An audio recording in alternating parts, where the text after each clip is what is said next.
I'm gonna try it because trying out a lot of things is a really good, amazing thing.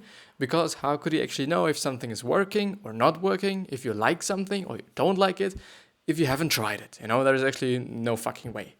Therefore, we're actually going to go through a book summary. Actually a book summary we've been, I don't know, it's been a really long time since we had the last book summary on this podcast and also on this channel.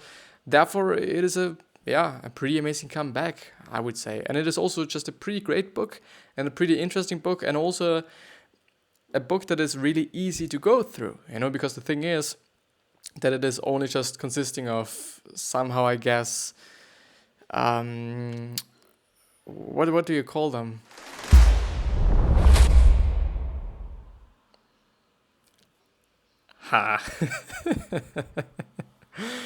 Yeah, statements. They all are statements, and it is like, it is amazing to go through statements because you can read a statement and then you can talk about the statement, and it is just super duper great. Therefore, let's actually head right into this great ass summary. I at least hope, I really hope that it is going to be great.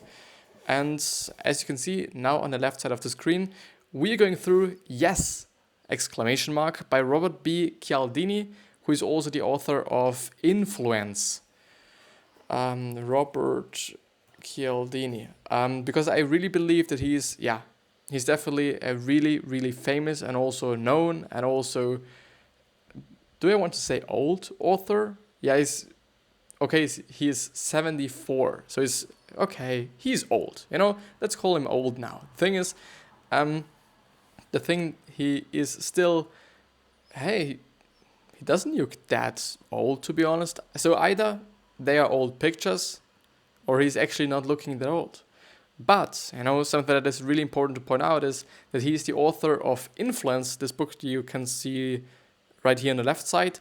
Then Persuasion, which is also one of his, more known ones, but Influence is definitely a really known book and also seems to be a really great book as well. So it has been just around for quite some time, as you can see just, beneath this kind of little picture there. So it is from 1984.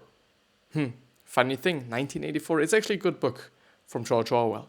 1984. It really is a good one. And he has 20 more books, which is amazing. And they all seem to be about behavior and or persuasion and all those things. And also Yes. It is only called Yes. Yes is also about influencing other people or pursuing other people, or actually how to pursue other people with studies actually, and also with just really reliable statements, and also really maybe even relatable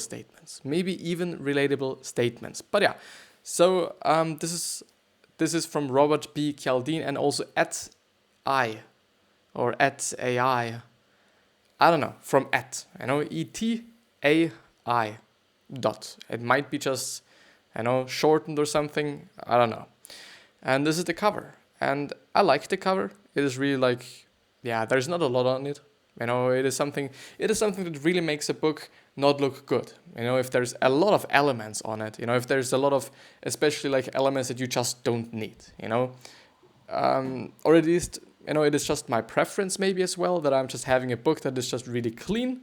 It doesn't even have to be clean, but it is just nice to have a book where just only a little kind of font is on it, and or just a small little picture and whatsoever. It just, I don't know, it feels more expensive, to be honest, It feels more expensive. The thing is, I think I'll just go ahead and read it. But before I'm actually reading it, and even before I'm forgetting it, this exact episode, whether you are on YouTube or you are on the podcast, is also available as an audio version if you're in a YouTube video. So please check out the links down in the description to just maybe listen to the audio version of it to save some time, because this episode's gonna just at least be 30 minutes or something, and some people don't have the time for that, or actually just do nothing and just listen to me and or just watch this episode. So therefore, you can also go into the description and you'll probably find a link to the podcast, which is the audio only version of this exact same thing. But if you're on a podcast and you would really like to see me and see also the book and also the book summary that I'm going through, which is basically, or actually, because I haven't mentioned, it is from the samuelthomasdavis.com website, then also head into the description and click on the YouTube link. There should be something like this, I at least hope. And yeah, so for everyone, there is something, which is amazing, which is really amazing that I'm actually able to give you that. This is great. So the book in one sentence, these summaries are also or always structured in the same way. So there's always going to be the book in one sentence thing or answer or statement or whatever you want to call it. And normally there's also the book in 3 sentences or something like this, or just the main points of the book. But I think, just because this book just consists out of points or 60 statements, or they say 60 secrets, if you can see that on the cover, just beneath yes.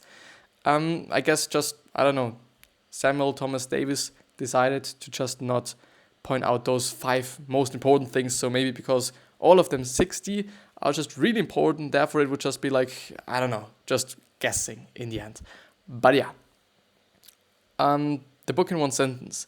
Yes shows how small changes can make a big difference to your powers of persuasion, both at the work and at home.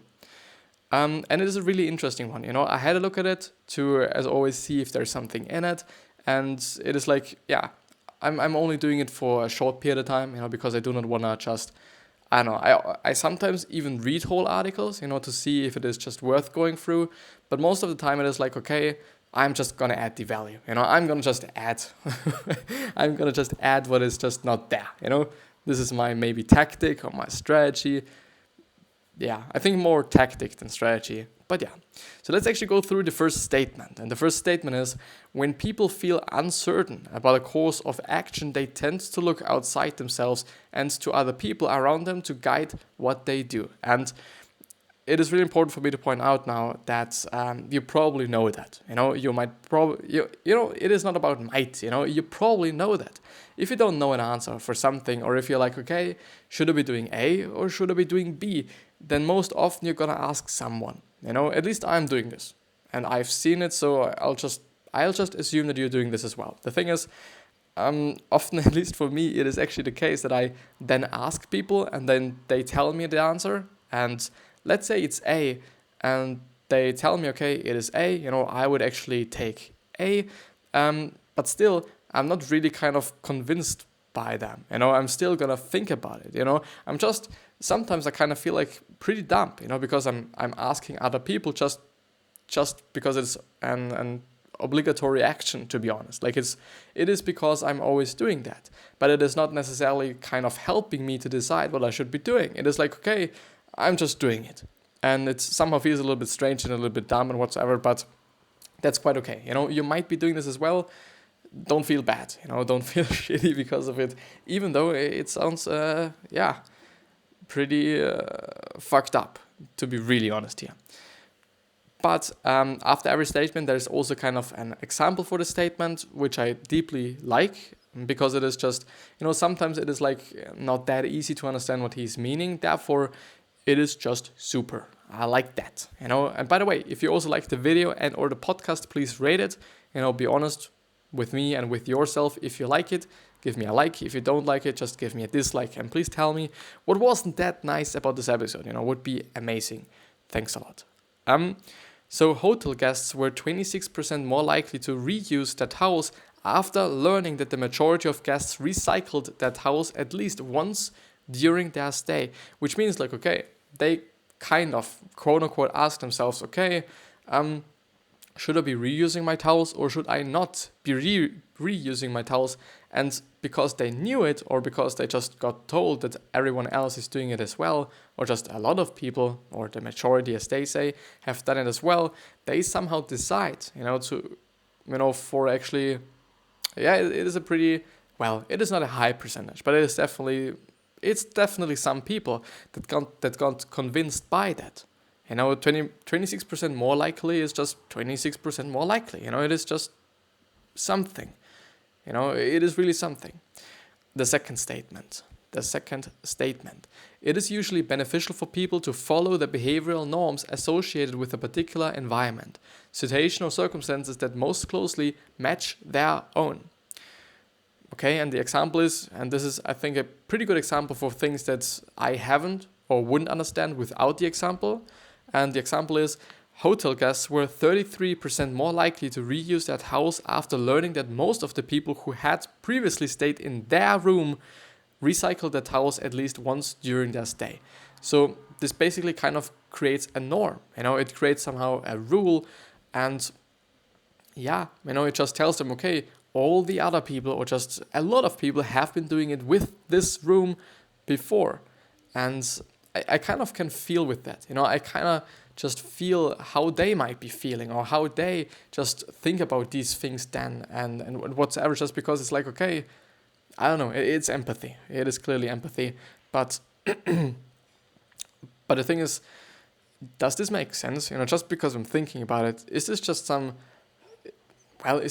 reason why you would be doing something? Just because people have always been doing that. This is a really important statement there, that I was, because I've said it, I do just now have to think about it, which is a pretty funny thing. But people have always been doing that. People have always been reusing the towels in this room, in this environment, in this setting, in this occasion. Therefore, we are doing it as well, at least to a high percentage, or for a high percentage, or at least, 33% is definitely something, the exact same thing with the one before. But the thing is, it is strange, it is strange that we are doing things just because it is a norm, and just because it has always been done in this particular room. Maybe, I don't know, maybe we do not want to get cursed or something just because we haven't done this norm thing, or we haven't gone on with the norm. And I also believe that it just makes a difference how many people have been doing it before. Like, if you say, okay, 2 people have been in this room before and they both have been doing this, I think it just somehow, at least it feels different to me at this point in time. But I think it would just also mean something different to the people. If you just tell them, okay, there have been like, 500 people in this room, and all of them have been doing this. So, I don't know, just take the choice. And I guess they would actually be doing this. They would actually be doing this because 500 people before have been doing it already, and it's like, okay, no, I'm not going to be just the bad one or something. Maybe it is just such a way. Maybe it is actually just such a direction, because they do not want to be bad, or they do not want to be just the one or something. I don't know. Could actually be the case, as I'm just thinking about it. The third statement. Conveying the idea that a behavior is common practice gives strong negative social proof for engaging in that very behavior. So I don't know, or I don't understand this one. Therefore, I'm going to read it again. I'm sorry. Conveying the idea. What does convey even mean? Maybe somebody else doesn't know it. Transport, carry, bring, take. So let's say carry. Carrying the idea that a behavior is common practice gives strong negative social proof for engaging in that very behavior. I'm going to read kind of the answer or the example for that one. So, theft tripled when visitors saw a sign conveying the message that many other petrified forest national park visitors had stolen wood. Wait. Does this mean that, so the numbers of people stealing something tripled, or the number tripled, when there was a sign that said, like, okay, many other people or many other visitors have stolen wood or had stolen wood before? Is it because, like, okay, I kind of know where it is coming from, I guess. Like, it is like everyone has been doing this, so it is totally fine when I'm doing it as well. A lot of people have been stealing wood, so therefore it is totally fine when I also steal wood, because everyone was doing it, because everyone is doing it. It is pretty funny, It is. I think it is really funny that we are just like, we are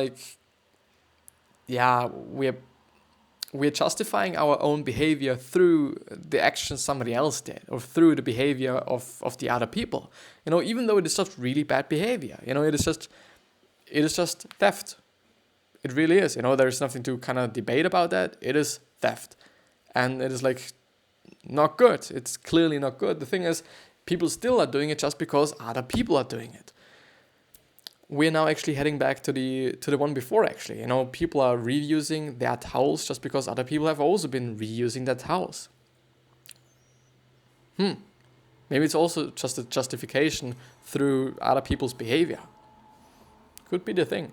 And I think in general it is very important and also pretty useful skill to have and a pretty useful knowledge to have, to see how people behave, what changes their behavior, what can manipulate, quote unquote, their behavior, and what just makes up for their behavior, quite also to some degree. I think it is just really important, for marketers, for salespeople, but also just it is interesting to see, and it is really interesting to see just because you can also then, after you have read such a book or after you've just listened to such a podcast or consumed such content, you can go outside in the world and then look at people and just watch people and see if it is actually the case. And then it just really feels kind of strange and cool and whatsoever when you can see, okay, people are actually behaving this way. People are actually doing that. People actually do that. And it is just even better or even more cool if you can just use this knowledge, in terms of, okay, you might be having like a hotel or something or resort.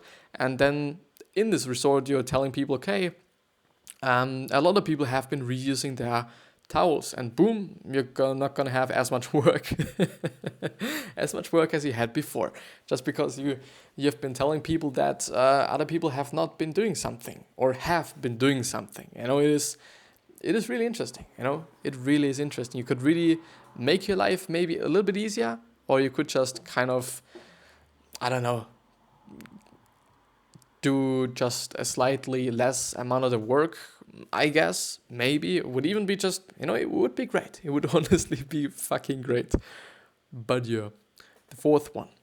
People tend to change their behavior to align with the norm regardless of whether they were previously behaving in a socially desirable or undesirable way. The example, homeowners increased their energy consumption after learning that they had been using less energy than their neighbors. Yeah, I think the funny thing is, these 3 examples that we went through just the past few minutes, they have been actually the same. The 3 ones. So the first one was something different, I kind of believe, or as far as I remember. But the other ones were quite the same. The funny thing is, they all were something different. On the other hand, they have all been the same. On the other hand, or just on one hand, they have been just all kind of different. At least they felt somehow differently for me. But it is really interesting. It is really interesting to see that and to just read that, because it somehow just feels, it just really feels like it is actually the thing.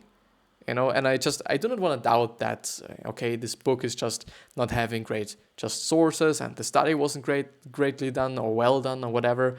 So I'm not just doubting that. Like, I believe in the book. I believe heavily in the author just because I know that he's been around for quite some time.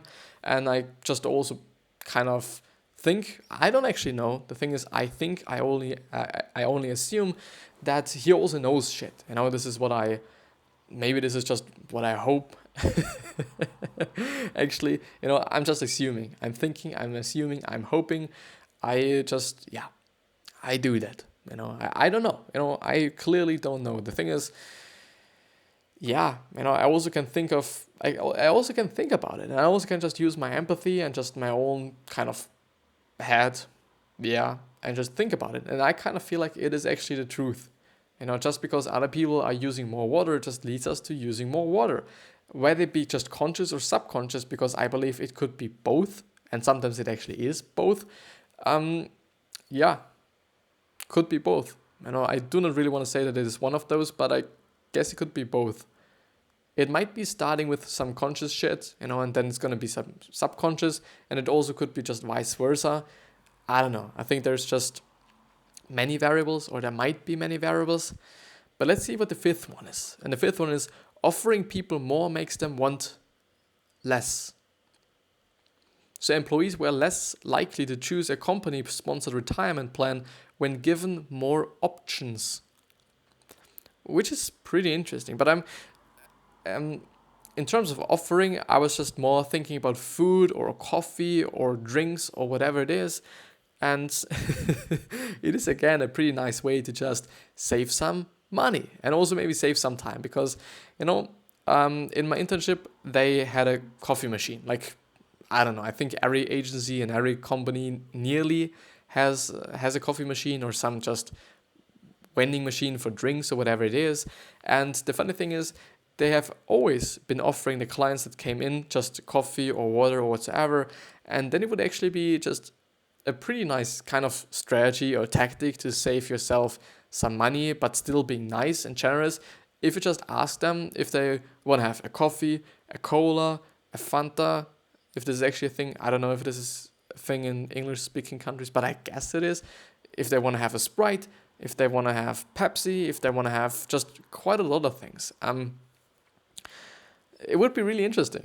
It would be a really great thing actually also to do because you're saving yourself some money and time and whatsoever just for using that. It just feels, it really feels dumb, but the thing is, it is actually a good thing. It is a good thing to do. Is it ethically and morally all right and whatsoever? Well, I don't know. I really don't want to say. I think it is actually something in between, because you're just on purpose kind of manipulating people so that you're saving yourself some money. But the thing is, I was just also thinking about why it is the case. Why do people not want to have something just because you offered them quite a lot of those things? Maybe it is because they get overwhelmed, which would actually be very interesting to see, why it is the case. I somehow assume that it is actually the case for the book, that if you actually read the book, then he's also going to talk about why it is the case and why people are doing this and all these things, these really interesting things. But yeah, this is merely a summary. And yeah, by the way, if you want to go through the summary on your own, because I'm not going to be able to finish the whole one, then I would definitely just suggest you to go into the description if you're on a YouTube video and or go into the show notes if you're on the podcast, and just check out the links, and there's going to be just quite on the top section of the whole description of the whole show notes, there's going to be a link, and you should be able to click it, wherever you are, and then just go through it and have fun and read it and whatsoever. It is great. I just really like it. It's just nice to talk about it. It is really not a lot of reading involved, which is something I like, something that I really like. But you know what? Let's actually go through the sixth one as well. So sometimes all you need to do is influence a person's behavior. To influence a person's behavior is to add an option to do nothing. Okay? The example is, adding an option to do nothing increases the likelihood that participants would do something and invest extra time and energy in an activity by a big margin. Really interesting. Just by saying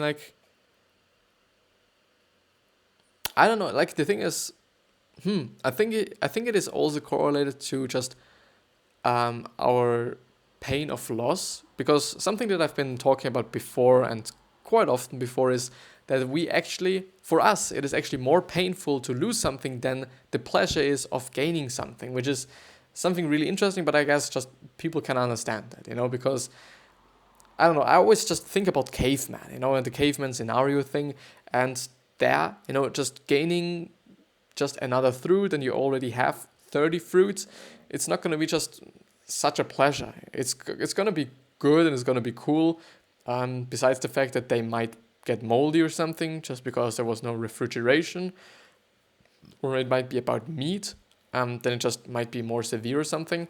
The thing is, if you're only having one fruit, well, bad example, if you're having 30 fruits but you're losing one, you're only having 29 left, and for me, it kind of feels like that it is more pain. I can't tell you why it is more pain. I'm just thinking about it. It might be because, I don't know. I don't know, maybe just let's take pencils, just because I've seen just my pens there.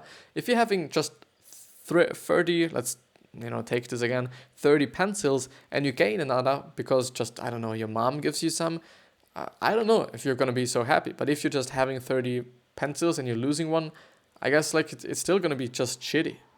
I only assume as maybe I'm just trying to validate my own point. Could also be the case. Therefore, it would be just really interesting to see what you're thinking about. And also, it would be just really interesting to see for the other people what you're thinking about. So therefore, just either hit me up on social media or something and tell me, and I'm going to repost it or something, or just write it down in the description or the comment section so that I can see it and all the other people also can see it.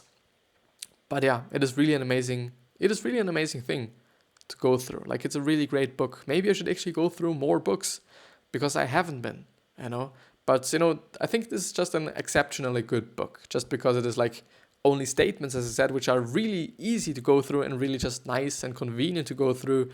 And not like other books and other book summaries that are just, first of all, extremely long. This is still just a pretty long one, just because it is like it is actually talking about all 60 of them, which is pretty interesting and pretty well and pretty long.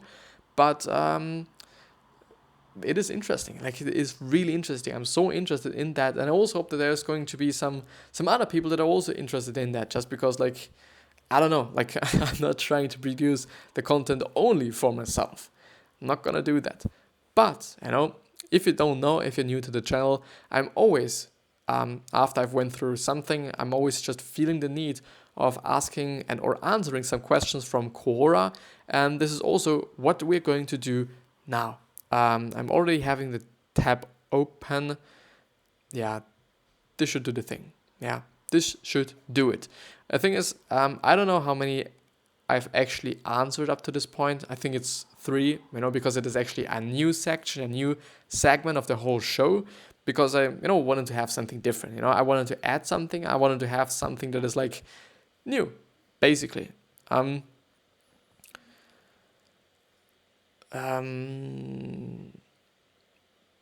don't know, like the thing is, there are so many different ones, and the problem also is that I'm not answering them afterwards, and I should definitely answer them afterwards. I could totally also send some links and tell them like, okay, in the video I've been watching it just in on minute something, and they just click the link, which you can actually add time to this link, which means, okay, this video through the link is going to start at the exact same time when I'm actually talking about a question, which would be nice. Maybe I'm actually going to do this. This would actually be nice.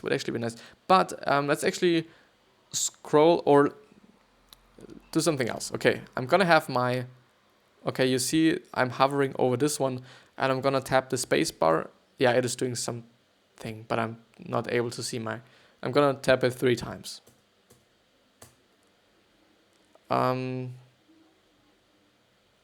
Yeah, oh no, I'm sorry. So the question is, what is your passion in life and how did you discover it? A really great question, I have to say, a really, really good one, just because it is very important. It is very important, just go for your passion and do what you're passionate about, because I've been thinking and also talking about it just, I don't know, so many times.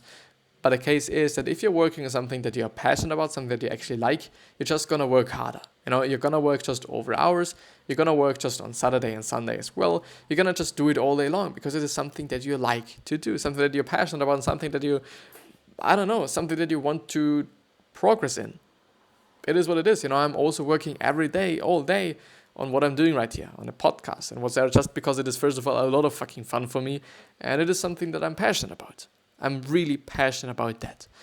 The thing is that I think in terms of discovering it, I guess you have to try out shit. Something that I've been actually telling you just in the beginning of this episode, I guess. I really think so. I don't remember. But I really think that you have to try out a lot of things. And this is, I think, the only way to discover whether you're passionate about something or not. Because I don't know, like if you're trying something out and it is making you happy, and it's just really like, okay, you have to progress, you have to do this, you have to just participate in this, whatever it is, then you're passionate about it. And if it is like, okay, you hate it and you don't like every single second that you're just doing this, then you're obviously hating it. The thing is, it would be just, at my point of view, it is a great tactic to maybe ask your parents or somebody that knows you since you have been a kid to ask them what you have always been doing, because I have been playing soccer and I've been just running around and playing with balls in general my whole life long. This is just what I am. I don't know if I've been an artist before, like if I've been just drawing a lot, but I've definitely been an athlete, and I'm still pretty much athletic, and I still just really like to do sports, and especially everything with balls. I like everything with balls, whether it be soccer. I've also played some flag football, but it's just, really not that much. It's been just, I don't know, a few weeks or something with school, actually. A pretty interesting one, and pretty nice one. Also been in a tournament or something. Really interesting. Handball, if this is a thing. Volleyball, well, I like it. Maybe it is actually just because of balls. So my advice is definitely just, ask the people around you, ask those that know you since you're a kid, and ask them what you've always been doing, because I don't know, there has to be a reason why I've been doing this, whether it is reading, whether it is writing, and whether it is whatever. And if it is, actually reading, then just, make a podcast and read some things. I'm really not passionate about reading. I'm really not. I'm passionate about self-help and knowledge and all the things that I'm merely kind of thinking about. And I do just have to read. This is my kind of way how I'm doing this. But I do believe that you can do something with every passion. Maybe you're passionate about horses. It could be the thing. Just because they are nice animals, just because you like them, just because you have always liked them and you have always been riding horses. Maybe, you can do something with that. But this is not about doing something with it. It is merely about discovering it. So this is my answer. So if you want to ask me something as well, it would totally be nice if you hit me up on Quora. I don't know how it is actually working. I just really have to look it up. But you can also just hit me up on social media, on anything basically, and I'll just try to cover the question then. Yeah. This is, I think, going to be it with the episode. I really have to thank you for going through this with me. I'm just really appreciating this, just deeply from the bottom of my heart. I have to thank you. If you have liked it, please, give me a like, and please rate the podcast, and also subscribe to the podcast, and also subscribe to the YouTube channel to not miss out on any valuable information or any valuable and nice and entertaining, hopefully, podcast episode. This has been it, I guess. I wish you the best health of happiness and also success. And I also hope that you're going to remind yourself on you going to be remembered, which basically means your legacy, because we can totally shape it and we can totally just manipulate, quote unquote, it. And still, no matter how nice you are and no matter how generous you might be, there's still going to be one particular person or maybe even more that do not like you or even hate you. And I do just want to point that out. And something else that might be very important for you is just finding out your purpose. And the 3 questions that I'm always bringing up are: what are you trying to change? Why are you here? And what is pissing you off the most on this planet? Because the last question especially might also help you to find a new business idea. Because it's been often the case that people started with this question, discovered something, and then changed it, which is amazing. But it's been an amazing episode. It's really been amazing. I have to thank you just really from the bottom of my heart. It's just, I appreciate it deeply. I really do. I see you the next time. Thank you.